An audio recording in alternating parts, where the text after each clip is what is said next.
Bonjour les amis de Wake Up Africa TV officielle, la chaîne qui analyse les informations de manière impartiale, de manière objective, pour vous donner la quintessence de ce qui se passe dans le monde.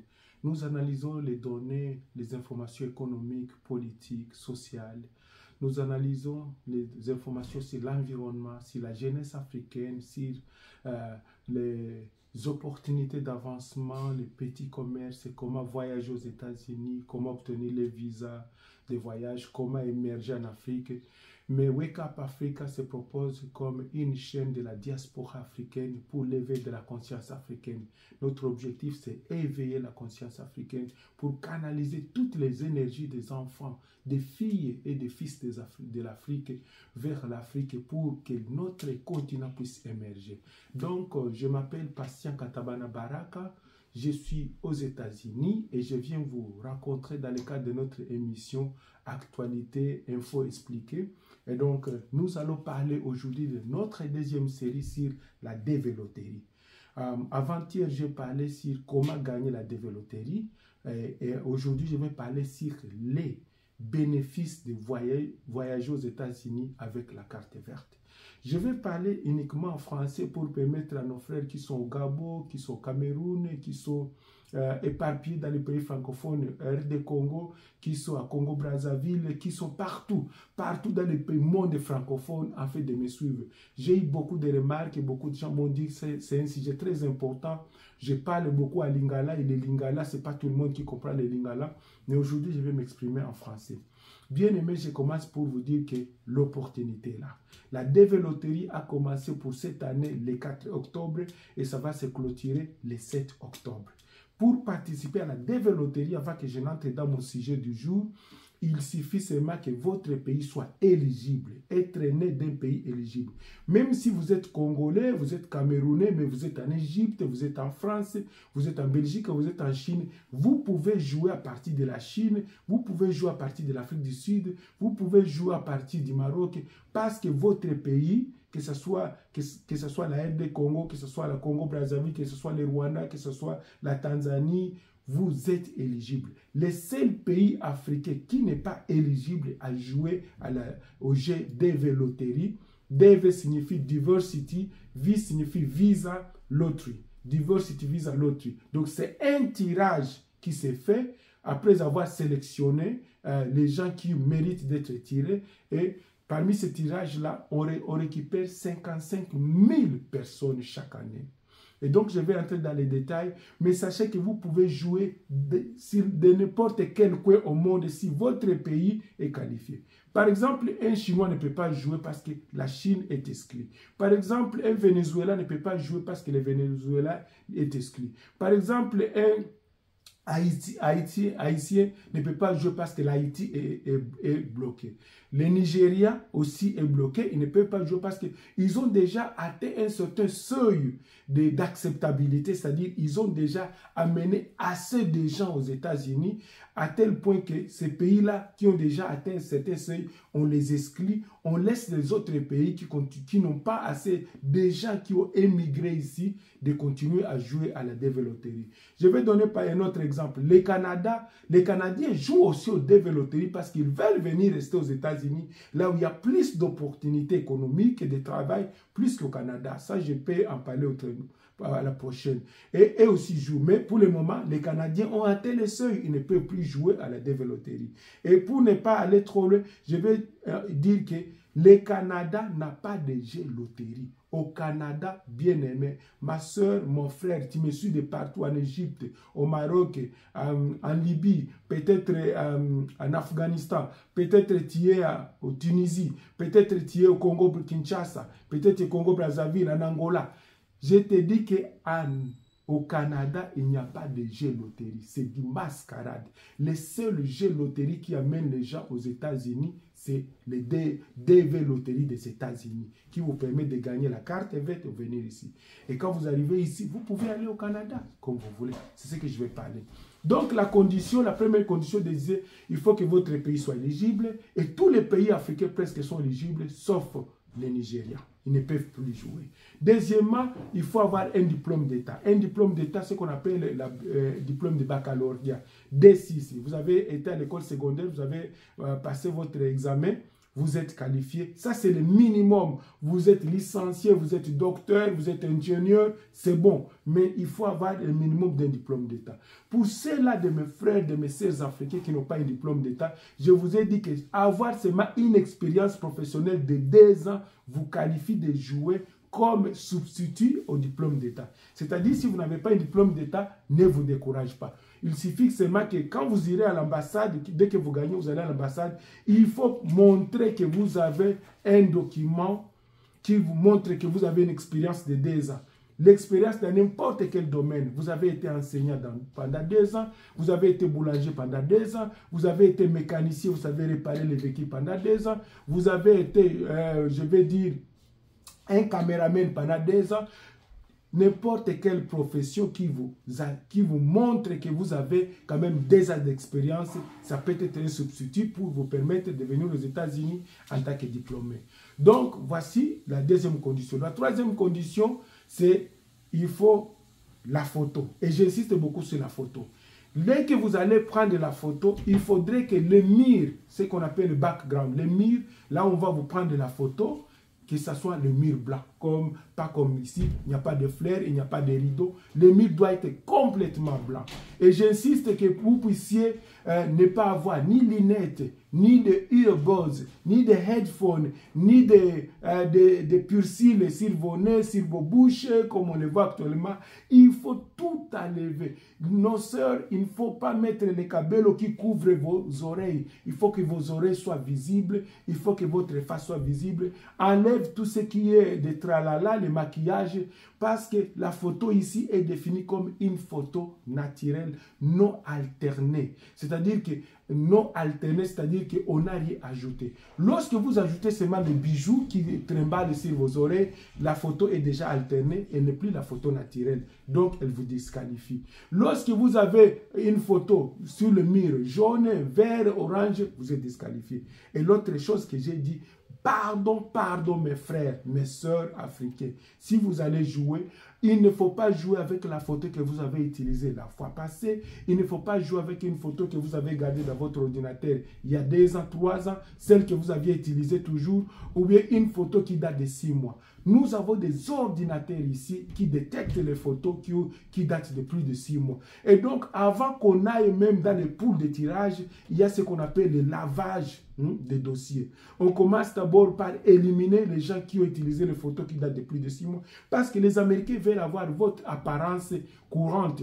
Parce que si quelqu'un, après 6 mois, tu as changé, les cheveux ont poussé. Donc, pour des raisons de sécurité, on veut te voir dans ton état naturel.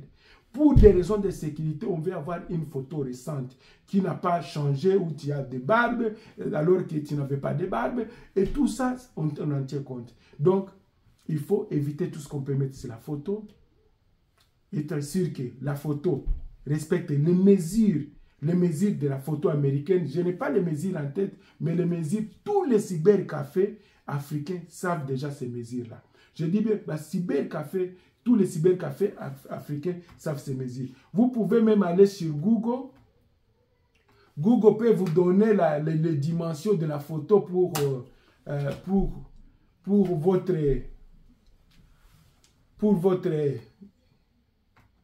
pour jouer à la développerie.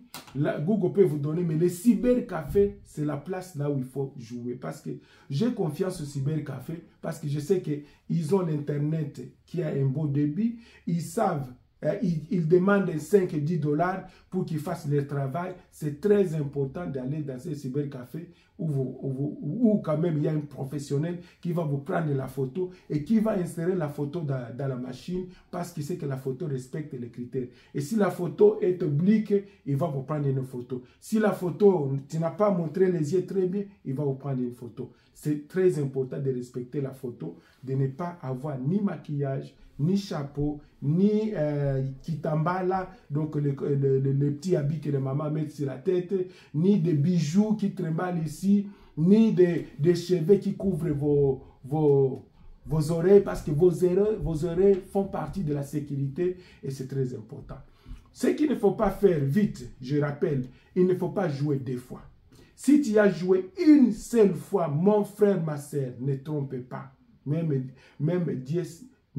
chez Dieu, tricher, c'est un péché. Ne trompez pas. Quand vous jouez 2 fois, même si vous changez le nom, même si vous changez la date de naissance, même si vous changez l'adresse, on va vous rattraper. Nous avons des ordinateurs ici qu'on appelle des supercomputers qui sont capables de détecter même votre silhouette. La machine prend votre silhouette et va dans 1 milliard de données. À la seconde même, on vous identifie. Il peut prendre même vos yeux seulement et cette machine-là va circuler dans 1 milliard de données de tout le monde, des blancs, des noirs, des haïtiens, des chocolats. Et il va vous retrouver et dire non, cette personne a joué 2 fois sous un autre nom, sous un autre soubrenom et on va vous éliminer. Donc ne joue pas 2 fois. Maman, papa, quand vous jouez, vous pouvez jouer, si vous êtes un couple, vous jouez 2 fois. C'est-à-dire la maman joue et déclare papa et maman et papa et les enfants comme des dépendants et vous avez une fois joué, c'est-à-dire vous avez quand même un certificat qui montre que vous avez joué, on vous l'imprime. Et papa joue, il déclare aussi la maman et les enfants comme ses dépendants.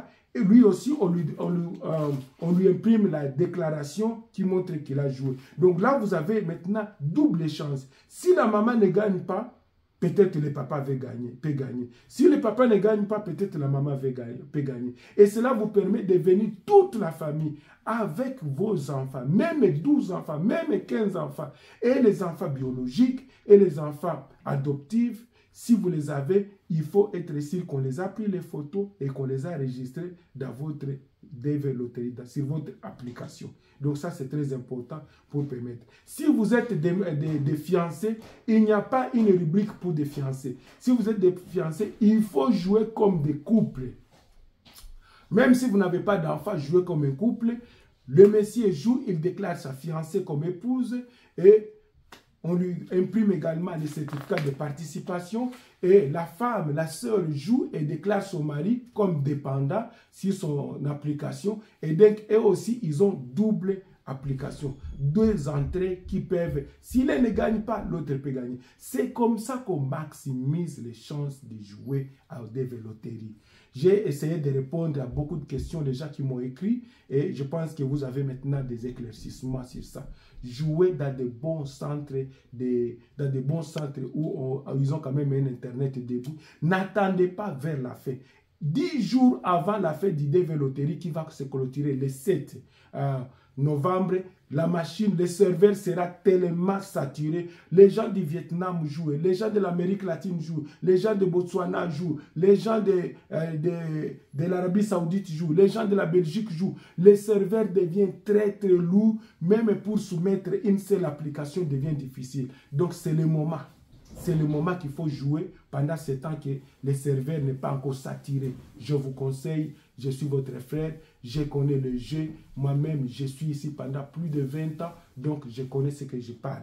Maintenant, je vais parler dans mon deuxième sujet sur les bénéfices, parce que vous devez comprendre pourquoi il ne faut pas aller mourir dans la mer Rouge, pourquoi il ne faut pas aller mourir dans la mer Méditerranée, pourquoi je suis en train de plaidoyer pour que vous n'allez pas mourir dans les déserts du Sahara et même peut-être dans les déserts de la Tunisie ou en Libye, là où on vous maltraite comme des esclaves, on vous tue, on vous enlève les parties du corps. Je voudrais vous dire quels sont les bénéfices que vous gagnez quand vous venez avec la loterie. D'emblée, je vais dire qu'il n'y a pas de bon moyen de venir aux États-Unis que de venir avec la loterie. Pourquoi? Parce que quand vous arrivez, quand vous gagnez, vous faites le processus qu'il faut faire, remplissez les documents d'usage, les DS, on appelle ça DS 260, vous soumettez le document, les certificats de naissance, les certificats de mariage si vous êtes marié, les certificats de bonne vie et mœurs, les certificats de police et les diplômes, vous les soumettez à Kentucky Visa Center. C'est fini. On fait ce qu'on appelle le processus. On vous appelle à l'ambassade pour l'interview. L'interview, c'est juste pour les formalités d'usage, mais on sait que déjà vous avez gagné, vous devez venir aux États-Unis. Maintenant, voici les bénéfices de gagner la carte verte. Et ça, c'est très important. Je vous parle comme un technocrate, je vous parle comme un frère africain qui a été ici et qui fait ce travail d'immigration. La première des choses, vous avez l'avantage d'amener votre famille ici dès que vous avez la carte verte. Dès que vous venez ici, vous pouvez venir avec maman, époux, épouse et tous les enfants. Donc, même s'ils sont à 15, alors qu'il n'y a pas un visa qu'on peut accorder à quelqu'un avec 15 enfants, mais je vous dis, la carte verte, lorsque vous avez appliqué, même avec vos enfants adoptifs, même avec les enfants biologiques, même les enfants rebelles, tous vont venir aux États-Unis. Ça, c'est le premier avantage. Vous arrivez ici. Dès que vous arrivez ici, vous allez obtenir votre carte verte moyennant une période de 1 mois. Dans 1 mois, s'il n'y a pas le Covid-19 comme c'était le cas, je vous dis, l'administration fonctionne. Dans 1 mois, vous arrivez à l'aéroport, vous venez à la maison comme chez moi ici, chez le frère qui va vous accueillir. Dans 1 mois, vous avez la carte verte. La carte verte arrive pour vous, pour madame et pour tous les enfants. C'est ce qu'on appelle la green card. Lorsque la carte verte arrive, directement, vous pouvez travailler. J'ai dit ceci, vous pouvez obtenir un travail dans tous les domaines. Si vous êtes enseignant, vous pouvez chercher du travail dans l'enseignement. Il suffit seulement de dire que bon, je suis tenté d'apprendre la langue, mais je suis enseignant, j'étais enseignant à Brazzaville, j'étais enseignant au Mali, j'étais enseignant au Libéria, j'étais enseignant, je ne sais pas, au Burkina Faso. Directement, vous pouvez obtenir du travail. Vous pouvez travailler, même, je dis, dans tous les domaines. Vous pouvez travailler comme mécanicien, vous pouvez travailler dans les hôpitaux, vous pouvez travailler dans les aéroports, vous pouvez travailler partout. Mais seulement, je dois dire qu'il y a des travaux, il y a une catégorie de travaux que l'on ne peut pas vous donner, ou bien des emplois qu'on ne peut pas vous donner, tant que vous n'êtes pas encore citoyen américain. Et là, je vais en parler plus tard. Mais vous pouvez déjà commencer à travailler. Dès que vous commencez à travailler, donc c'est-à-dire que vous pouvez déjà, et même les enfants qui ont 18 ans et plus, ils peuvent travailler. Si vous venez, papa, maman et 6 enfants, disons par exemple, le premier, il a 22 ans, le deuxième, il a 19 ans, le troisième, il a 18 ans. Ces enfants-là vont directement arriver ici. Donc, vous avez 5 personnes qui travaillent dans la famille. Papa travaille, maman travaille et les 3 enfants travaillent et vont à l'école. Parce que quand ils travaillent, chacun amène à la fin de la semaine un chèque de 600, 700 $. Je dis bien chacun, c'est ça le minimum. Un chèque à la maison de 600, 700 $. Multiplié par 5, vous avez déjà 5 personnes fois 5, vous avez 2500 qui entrent par semaine parce que 5 personnes sont en train de travailler. J'ai dit, si vous travaillez ici, vous avez 500 à 700 $ par semaine. Et si vous multipliez par 5 personnes, papa, maman et les 3 enfants qui travaillent, vous avez déjà combien? Si c'est par 7, ça fait 3500. Si vous gagnez 500 $, ça fait 2500 que vous amenez à la maison à la fin de la semaine. Donc, par semaine, vous avez 2500. Vous pouvez louer la maison, l'appartement. Vous pouvez commencer à planifier comment acheter un véhicule. Et donc, les opportunités sont plein d'opportunités aux États-Unis pour les enfants. Troisième bénéfice, donc premier bénéfice, vous pouvez amener toute la famille ici. Deuxième bénéfice, obtenir votre carte verte après 1 mois après l'arrivée directement. Ce n'est pas un processus où vous allez appliquer, vous allez attendre 6 mois, vous allez aller chercher des avocats. Non, c'est automatique. Déjà à l'aéroport, on vous donne le visa et on écrit dans la machine l'adresse là où les cartes vertes vont vous suivre. C'est à partir de l'aéroport. Vous n'avez pas besoin d'avoir un avocat. Vous n'avez pas besoin de me voir moi ici. La carte verte vient automatiquement à la maison et directement vous entrez dans la machine du travail. Vous commencez à travailler, à produire. Troisièmement, je voulais dire que vous pouvez obtenir le travail dans tous les domaines et vos enfants également peuvent travailler. Les enfants de 18 ans et au-delà peuvent travailler ici et aller à l'école. Quatrième bénéfice, vous pouvez travailler dans les agences du gouvernement et dans les institutions intergouvernementales. C'est-à-dire quoi?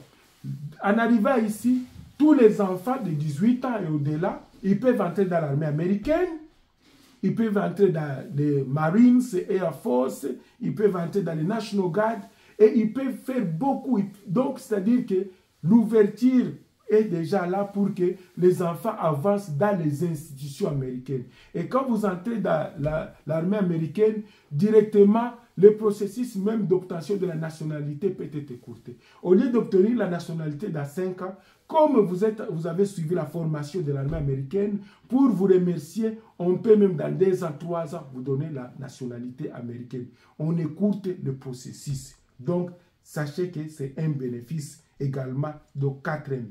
5e bénéfice, les opportunités d'études ici aux États-Unis.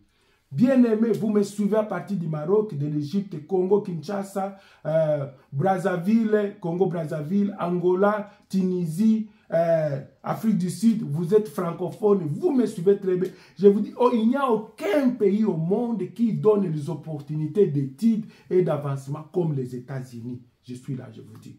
Moi-même, je suis en train de préparer mon doctorat. Je ne vais pas en parler de moi aujourd'hui. Je suis en train de préparer mon doctorat. J'étais venu du Congo avec un bachelor degree, c'est-à-dire un diplôme de licencié. Mais aujourd'hui, je suis là en train de préparer mon doctorat parce que je n'ai pas besoin de payer. Le gouvernement paye pour moi.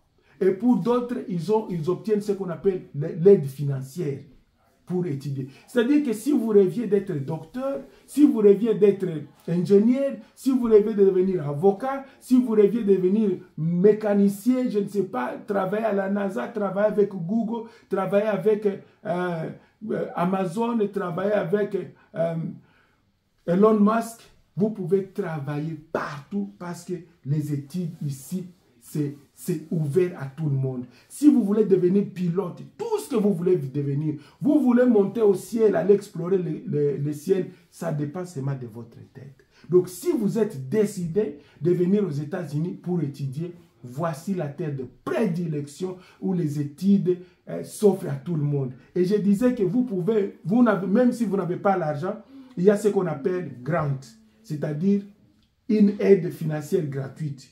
Il y a ce qu'on appelle financial aid, qui signifie on vous aide avec l'argent du gouvernement. Il y a ce qu'on appelle le loan, ce qui veut dire que vous vous endettez pour continuer vos études. À un certain niveau des études, on ne peut plus vous donner, mais on vous endette, vous prenez des dettes, vous continuez. Oh, mais vous êtes en 2e graduat, en première licence pour devenir docteur. On vous donne des dettes, on vous donne l'argent, on vous paye tout. Jusqu'à ce que quand vous terminez, vous commencez à travailler 1 année, 2e année, on commence à vous dire, monsieur Patient, Baraka commence à payer. Monsieur Émile commence à payer. Mademoiselle Chantal commence à payer. Tu commences maintenant à payer. Par mois, c'est comme tu peux payer $300, $300, $300, jusqu'à ce que tu vas éliminer ta dette. Donc, l'opportunité d'étudier ici pour vous permettre de gagner ground, to gain ground, comme on dit en français, dans les profession qui paye mieux, il faut venir aux États-Unis et ça s'offre. Donc, tu peux devenir musicien, tu peux devenir catcheur, tu peux devenir boxeur. Si tu excelles dans le sport, tu auras des bourses et des bourses et des bourses parce que les universités vont se battre pour vous avoir. C'est là aussi l'avantage de connaître certains sports quand vous venez ici aux États-Unis. Donc, je passe directement. Donc, vous avez compris que les études ici, dès l'école primaire, d'abord l'école primaire est gratuite quand vous arrivez. Tous vos enfants étudient gratuitement. Ils mangent à l'école, les enfants mangent à l'école, boivent à l'école et on les transporte avec le bus à l'école primaire et à l'école secondaire, c'est gratuit. Quand vous commencez le collège et l'université, c'est là où maintenant vous commencez à prendre le financial aid, ou bien l'aide financière et les grants pour vous aider à évoluer, mais beaucoup plus le collège, c'est presque gratuit. C'est à partir de l'université vraiment, là où vous commencez à prendre maintenant des dettes, ce que j'appelle loan.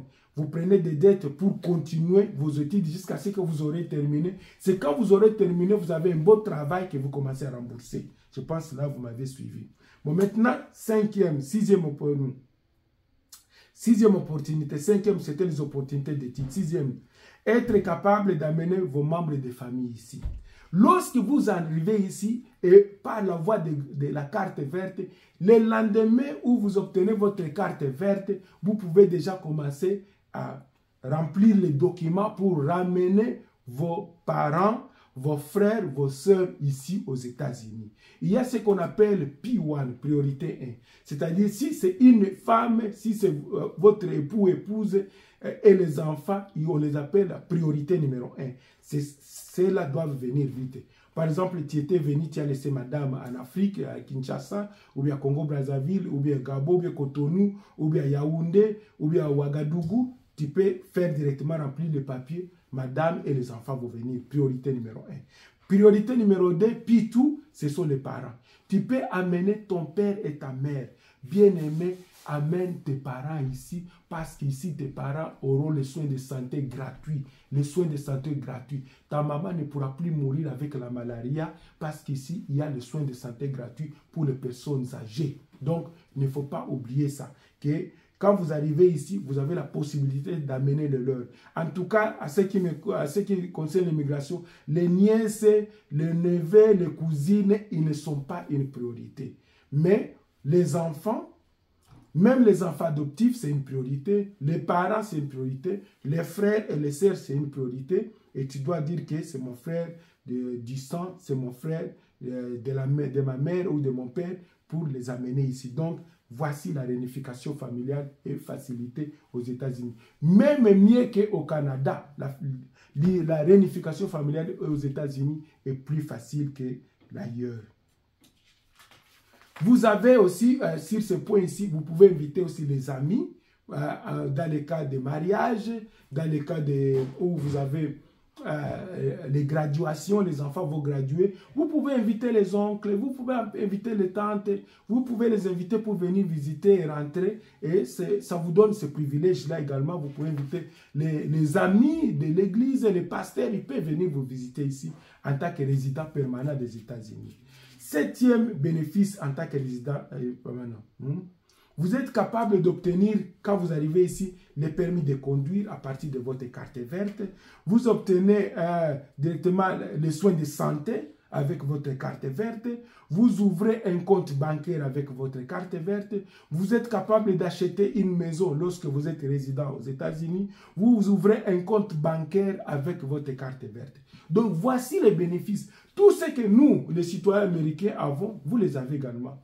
Vous ouvrez un compte bancaire, vous obtenez les cartes de crédit, vous pouvez acheter une maison, vous pouvez acheter une voiture, vous pouvez commencer un petit commerce, vous pouvez ouvrir un magasin, vous pouvez être un concessionnaire de véhicules Ford, Chrysler, Jeep, GM, tout ce que vous voulez, vous pouvez le faire ici en tant que citoyen résident des États-Unis. Donc, qu'on ne vous trompe pas que c'est réservé exclusivement pour les citoyens américains, mais tout le monde qui arrive ici avec la carte verte, ils peuvent se mouvoir dans tous les domaines. Vous pouvez ouvrir votre restaurant, vous pouvez directement commencer à faire quelque chose, acheter des véhicules et à les revendre.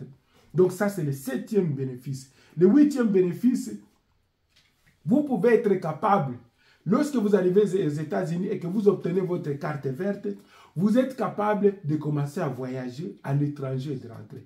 Vous pouvez, si vous êtes du Burkina Faso, si vous êtes du Mali, si vous êtes de la Guinée, si vous êtes du Niger, si vous êtes du Congo, si vous êtes du Rwanda, vous pouvez commencer à aller chez vous, visiter les parents, les tantes, les grands-parents et rentrer. Vous pouvez aller en Europe, visiter la France et Tour Eiffel. Vous pouvez aller en Belgique, visiter la Suisse, visiter la Grande-Bretagne, London et vous rentrez. Sans aucun problème. Parce que vous avez votre carte de résidence, vous pouvez aller. Mais dans ces conditions-là, il y a des pays qui exigent à ce que vous ayez un visa. Parce que vous êtes, comme vous êtes encore résident des États-Unis, vous n'êtes pas encore citoyen américain. Les citoyens américains n'ont pas besoin de visa. Mais vous, on peut vous demander seulement d'avoir le visa et votre carte pour voyager là-bas. Mais dans nos pays, pour aller au Congo, je peux aller à tout moment avec ma carte.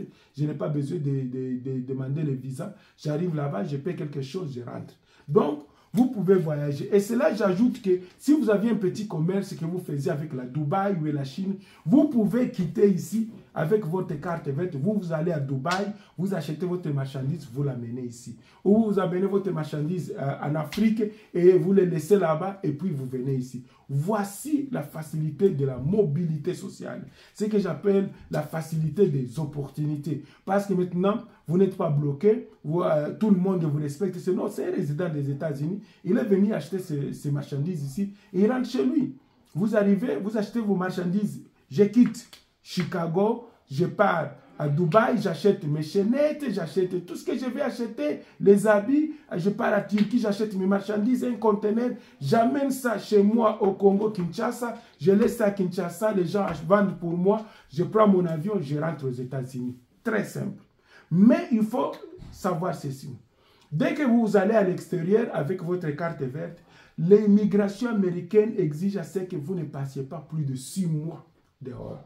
Vous allez pour 1 mois, vous allez pour 2 mois, vous allez pour 3 mois, vous allez pour 4 mois, 5 mois. Mais lorsque vous faites 6 mois, donc je compte 6 mois x 30, 180 jours, vous dépassez seulement un seul jour, 6 mois, 1 jour, vous ne pouvez plus entrer ici. Jamais, mais si vous êtes le fils du directeur, vous êtes le fils d'officier d'immigration, le fils d'un policier, le fils du premier ministre, vous ne pouvez plus entrer ici. C'est-à-dire votre carte verte expire.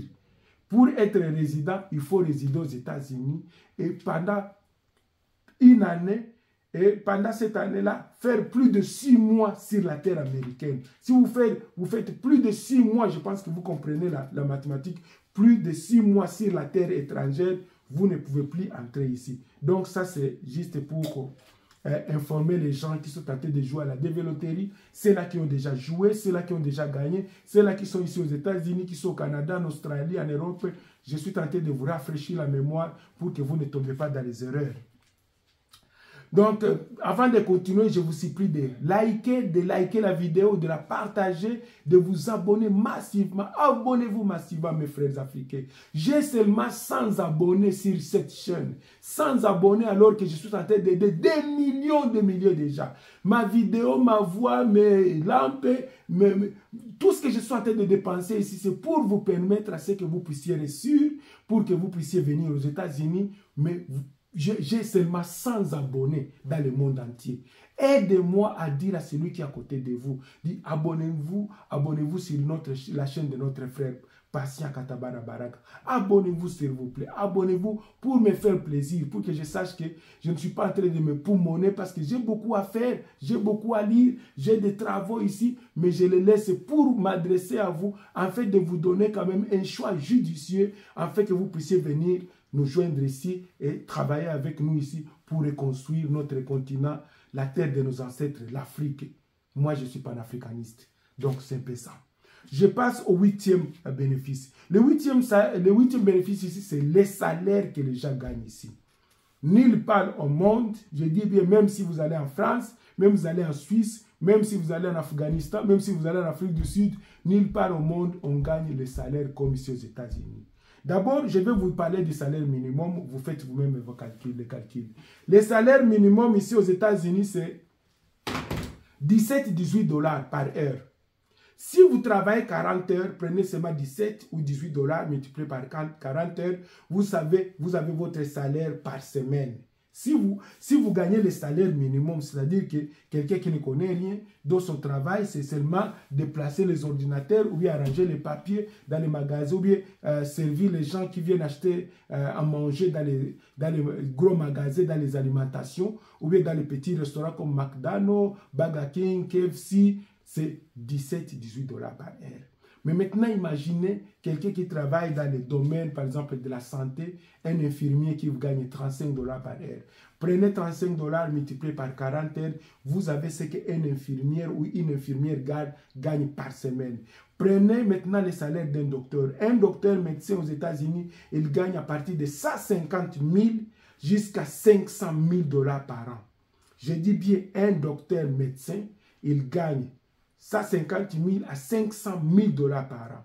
Vous pouvez vérifier cette information sur le net, allez sur Google, demandez vous aurez l'information. C'est-à-dire un docteur généraliste, celui qui n'a pas beaucoup d'expérience, un docteur généraliste, qu'on appelle le médecin de famille, il gagne entre 150 et 200 000 $. Mais les spécialistes là, qu'on appelle ceux-là qui opèrent la tête, le cerveau, ceux-là qui opèrent le cœur, les poumons, ceux-là qui font les organes, qui opèrent les reins, ceux-là qui opèrent les mamans pour mettre au monde, et tout ça, les experts gynécologues, ils sont dans les 400 à 500 000 $ par an. Les experts comme celui qu'on appelle les anesthésistes.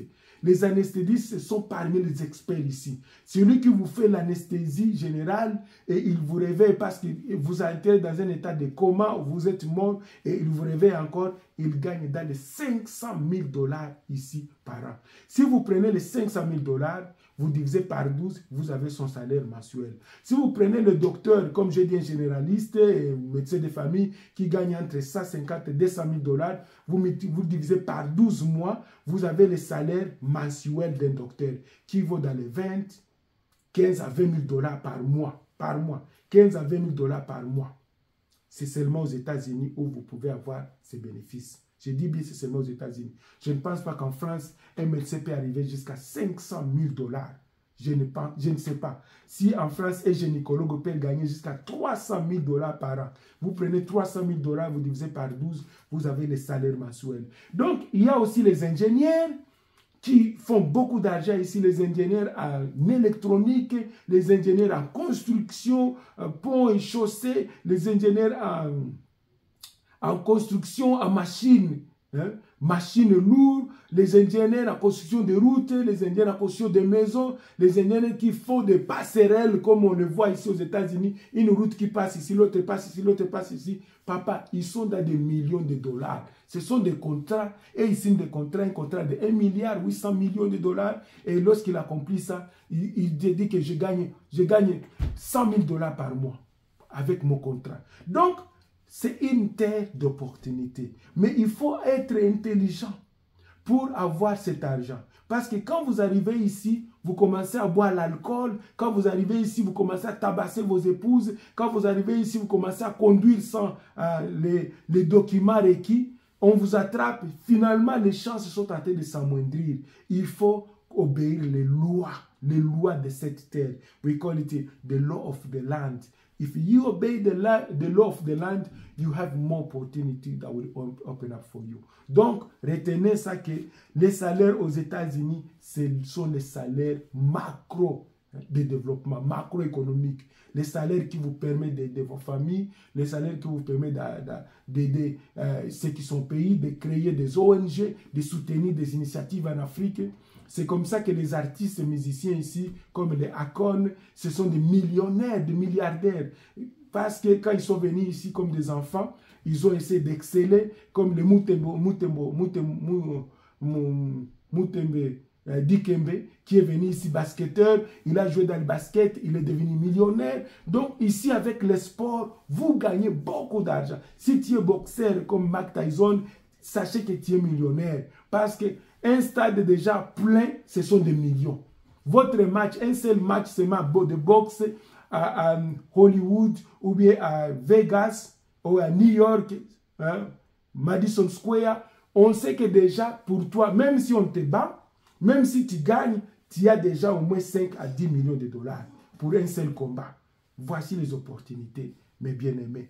Je suis en train de vous parler à cœur ouvert. Je ne suis pas un charlatan qui est en train d'inventer les choses parce que vous pouvez vérifier toutes les informations en ligne.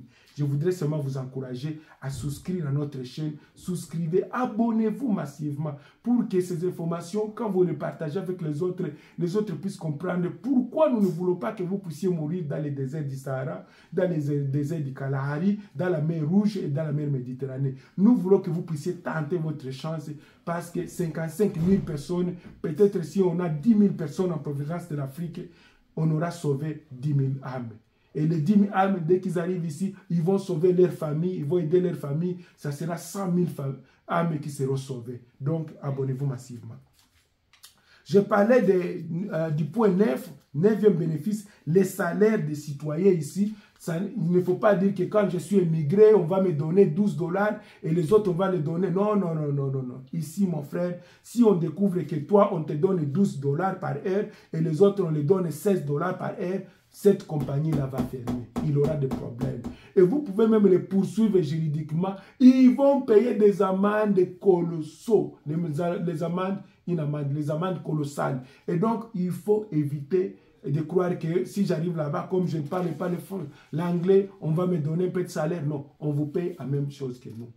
On nous paye la même chose. Mais il y a des dépenses qu'il faut faire ici. Ça, il faut mettre en compte.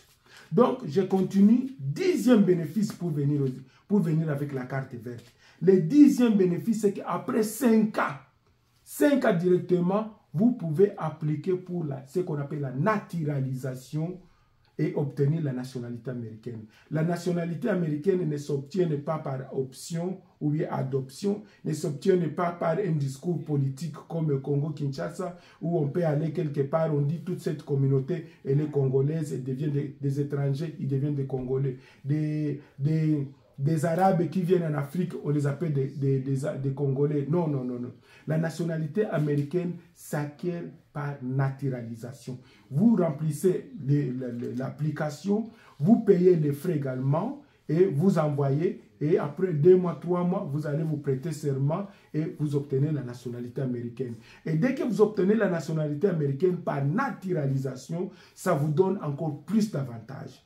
Et comme je suis en train de parler des avantages, le plus grand avantage, c'est que vous pouvez accéder à des emplois qui sont réservés aux citoyens américains seulement. Non seulement vous pouvez voter dans des élections locales, des élections provinciales, comme on appelle ici, nous sommes des États fédérés, des élections fédérales, mais aussi dans des élections nationales.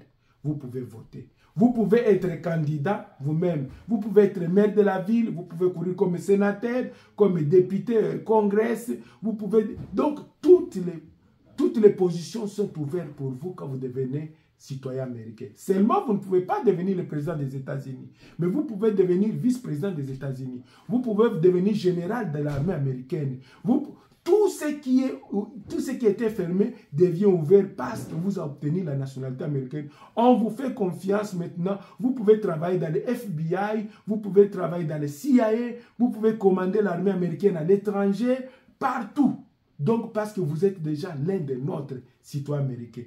Donc, la citoyenneté américaine vous donne beaucoup d'avantages, surtout de devenir politicien, de voter, de parler des lois, de changer les choses ici. Et donc, vous êtes les bienvenus, bien-aimés. Si vous arrivez ici, il faut appliquer la nationalité américaine après les 5 ans. N'attendez pas, parce que les lois sont en train de changer. On ne sait pas qui seront, si ce sont les démocrates ou les républicains qui seront au pouvoir demain après-demain.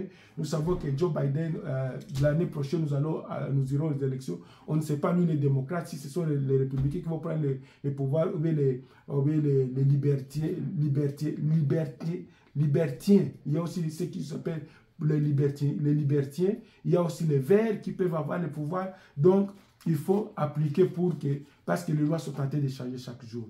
Donc, c'est ça. Mais aussi, quand vous obtenez la nationalité américaine, vous pouvez non seulement travailler dans les FBI, dans le Sénat, vous pouvez devenir ambassadeur des États-Unis, vous pouvez travailler dans les ambassades, faire beaucoup de choses. L'autre avantage, c'est que vous pouvez voyager partout au monde. Comme on voyage, moi je peux voyager en Turquie, je peux voyager en Europe, je n'ai pas besoin de visa, en France, en Italie, donc toute l'Union européenne. Je prends seulement mon passeport américain, je monte dans l'avion, je n'ai pas besoin de faire la réservation. Donc, j'ai fait ma réservation sur mon téléphone ce soir. Il est 21h30 ici. Le matin, je monte, je pars à l'aéroport, je prends l'avion, je descends à Paris, je descends en Suisse, je descends en Grande-Bretagne, je descends en Turquie sans besoin de visa. J'achète mon billet, je descends directement au Congo-Kinshasa, je n'ai pas besoin de prendre le visa. Dès que j'arrive à l'aéroport, je demande le visa. Même pour aller au Rwanda, je descends, je n'ai pas besoin d'aller à l'ambassade rwandaise ici, l'ambassade du Rwanda ici, pour demander le visa. Je descends à l'aéroport du Rwanda, on me donne les cachets, on met les cachets, je paie ces 30 $, j'entre. Même chose avec l'Ouganda. Donc, il y a beaucoup de pays qui ont signé des accords, c'est là où je vais terminer, les accords de coopération bilatérale et multilatérale avec les États-Unis pour permettre à leurs citoyens de visiter leur pays sans beaucoup de tracasseries bureaucratiques ou bien des tracasseries administratives ou bien la bureaucratie. Non, non, non, non. Vous n'avez pas besoin. Donc, comme je l'ai dit, avec le passeport américain, vous voyagez. Comme les citoyens américains, ils entrent au Canada, c'est avec la petite carte. Vous entrez au Canada, vous sortez, même avec votre passeport. On ne met même pas les cachets. On regarde, on est des citoyens américains, on regarde dans les coordinateurs, tu es correct, tu entres, tu sors, tu entres, tu sors, comme tu veux. Donc, voici les bénéfices pour vous qui voulez continuer le tourisme, pour vous qui voulez faire le commerce international, pour vous qui voulez acheter des marchandises quelque part au monde. Même si vous voulez aller au Brésil, vous achetez les marchandises, vous avez le passeport américain. Vous arrivez au Brésil, on vous donne les cachets à l'entrée, vous payez quelque chose. En Afrique du Sud, c'est la même chose. Je peux aller en Afrique du Sud, je n'ai pas besoin d'un visa. Dès que j'arrive à l'aéroport, je paye mes 30 $, on me donne, si c'est 3 mois, si c'est 6 mois, on met les cachets. Donc, voici les facilités bien aimées. C'est toi, frère, mon frère congolais, mon frère africain, mon frère panafricaniste. Tu es aux États-Unis, ça fait plus de 5 ans. Tu es en train de trimballer, tu ne veux pas prendre la nationalité américaine. Oh, je vais penser. Tu es en train de commettre la plus grande erreur de ta vie. Parce que nos passeports africains, quand vous allez en Europe, on vous regarde comme des voyous, on vous regarde comme des chiens, on vous regarde comme des animaux. Mais quand vous avez le passeport américain, vous êtes respecté et respectueux. On vous donne la place du choix, on vous écoute même si vous faites des réclamations. Mais aussi, ce que je voulais ajouter, c'est la sécurité. Vous avez la sécurité à l'aller et à l'arrivée. Si quelque chose vous arrive, vous appelez l'ambassade, directement on vous secourit. Pourquoi aller au Congo, Kinshasa, avec votre passeport congolais, alors que vous avez été ici pendant 5 à 6 ans? Parce que si la guerre sort là-bas, non, personne ne viendra vous secourir. Mais si vous avez la nationalité américaine, directement, on saura qu'il y a un Américain qui est ici, qui est au Mali, il y a 50 Américains qui sont au Mali, il y a 100 Américains qui sont en France, il y a 200 Américains qui sont en Afghanistan, il y a 2000 Américains qui sont en Suisse, on viendra les chercher pour les secourir. Il y a autant d'Américains qui sont dans le commerce ou dans le business en Chine, on viendra chercher pour les recourir. L'ambassade va faire tout pour vous réunir et pour vous évacuer. Donc c'est très important d'avoir la nationalité américaine. Donc, je termine pour dire que les derniers bénéfices, quand vous êtes un citoyen américain, c'est les soins de santé universels. Nous avons un système de soins de santé ici où, quand même vous n'avez pas l'argent, on vous soigne. J'ai dit même l'opération du cœur, vous n'avez pas l'argent, on peut vous opérer le cœur. S'il y a un donateur qui vous a donné le cœur, ou si vous souffrez du mal au cœur, on ne va pas vous dire, monsieur, patient, rentre à la maison, parce que nous n'allons pas vous soigner. Non, on doit vous soigner. Quand on vous soigne comme ça, on demande au gouvernement de payer parce que tu es un citoyen américain. Le citoyen américain, c'est un contribuable. Il paie sa taxe. Il travaille pour le pays. Il aide le pays. Les enfants peut-être sont dans l'armée américaine. On ne peut pas vous jeter. Et c'est ça l'avantage de ces pays. Même si nous avons d'autres problèmes, nos problèmes ici aux États-Unis, le problème de culture, le problème d'orientation sexuelle, le problème d'intégration, le problème de langue. Mais je vous dis que l'Amérique ne jette jamais ses enfants dans la mer. Quand vous êtes ici, vous êtes malade, votre maman est malade, votre enfant est malade. Mais je dis même s'il faut le transfert du cœur pour ne pas dire des maladies comme la toux, la malaria ou bien le blessure comme les mettre au monde, les césariennes, ça ce sont donc mettre au monde par césarienne, ce sont des petites opérations. Enlever l'appendicite, ce sont des enfants qui le font ici, ce ne sont pas même des docteurs, ce sont des infirmiers qui vous opèrent ici. Donc voici l'avantage pour obtenir les soins et permettre à tes parents, papa, maman qui me suivent d'obtenir les soins. Alors je vous dis de lutter, de vous battre pour gagner à la Dev-Loterie 2024. Je termine pour vous remercier tous. Sachez que si vous jouez à la Dev-Loterie 2023, les résultats vont sortir le 6 mai 2024. Les résultats vont commencer à sortir depuis le 6 mai. Vous continuez à vérifier jusqu'au mois d'août. le mois de septembre, si en tout cas votre nom ne sort pas, c'est que vous n'avez pas gagné, ne vous décourage pas. Mais souviens-toi, n'utilise pas ta photo, ton ancienne photo, il faut utiliser une nouvelle photo pour que tu ne sois pas éliminé. Souviens-toi encore, il ne faut pas jouer 2 fois, il ne faut pas faire le jeu de tricher. Tu joues à Matadi et tu joues à Kinshasa, ou bien tu joues à Goma et tu envoies la photo à quelqu'un qui est au Canada de jouer pour toi. Ne fais pas ça. Et puis, il y a beaucoup d'autres choses que je voulais dire, mais étant donné que votre état est très précieux, je termine par ici. Je viendrai avec une autre vidéo pour vous dire d'autres choses que vous allez découvrir avec les cybercafés dans ma vidéo prochaine. Donc, abonnez-vous, abonnez-vous massivement, mes frères, mes sœurs. Je ne peux pas avoir 100 views. Sur 100 views ou bien 100 abonnés seulement sur cette chaîne qui vous propose des opportunités, qui cherche à sauver les vies et dont nous définissons comme l'intelligence et la connaissance au service de l'humanité. L'Afrique, les berceaux de l'humanité. Que Dieu vous bénisse. Je m'appelle Patient Katabana Baraka. Je m'appelle Patient Katabana Baraka. Ceux qui veulent m'écrire sur YouTube, ils peuvent, sur Facebook, ils peuvent me chercher. Ceux qui veulent m'écrire sur YouTube, ils peuvent m'écrire. Ceux qui veulent m'écrire sur WhatsApp, ils peuvent m'écrire. Mon numéro ici, c'est 517 243. Je dis bien plus 1, 517. Mettez plus 1, 517, 243, 83, 95. Je répète, plus 1, 517, 243, 83 95. J'attends vos messages et vos appels. Merci beaucoup. Si tu veux m'appeler, si tu veux me contacter, soyez sûr que tu as souscrit sur notre chaîne. Que Dieu vous bénisse et merci encore une fois. Bonne chance à tout le monde. Bonne chance à tout le monde. Je vous attends ici. Bienvenue aux États-Unis. Pas d'erreur. Allez dans les cybercafés. Le passeport n'est plus une condition. Le passeport n'est plus une condition. Ça, c'est la meilleure des nouvelles. Donald Trump qui avait introduit le passeport comme condition pour jouer, vous n'en avez plus besoin. Donc, vous pouvez jouer maman, papa et tous les enfants. Si vous avez 10 enfants, il faut les déclarer. Vous n'avez pas besoin de passeport. Vous allez chercher le passeport dès que vous aurez gagné à la DV Loterie. Si vous gagnez, vous cherchez le passeport. Si vous ne gagnez pas, vous n'avez pas besoin de perdre votre argent et votre temps pour aller chercher le passeport. Donc, encore une fois, abonnez-vous. Merci beaucoup. Que Dieu bénisse l'Afrique. Que Dieu bénisse la diaspora africaine et la diaspora congolaise. Bana ITC Victoire, bana faculté catholique de Kinshasa, bana faculté protestante, bana ya université catholique de Kinshasa, moko yabino, bana ya Inikin, moko yabino, camarade Dede, Patient Katabana Baraka, promotion 89 avec le professeur Mabi Mulumba, Tozala Kiwana. Donc, boy bakena zali abino. Merci beaucoup.